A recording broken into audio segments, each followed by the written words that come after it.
Doktor, jigar gepatozi alomatlari qanday bo'ladi?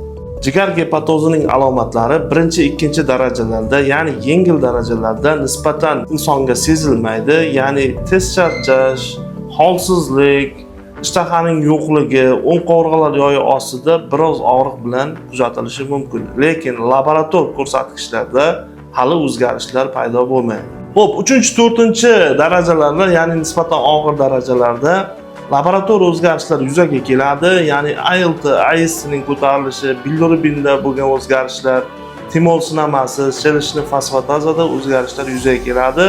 Ultratovushda ham birmuncha ko'zga tashlanarli o'zgarishlar yuzaga kelishi mumkin. Sizning be'tiborligingiz tufayli jigarning yog'li gepatozidan jigar sirroziga o'tish mumkin og'ir darajalarda.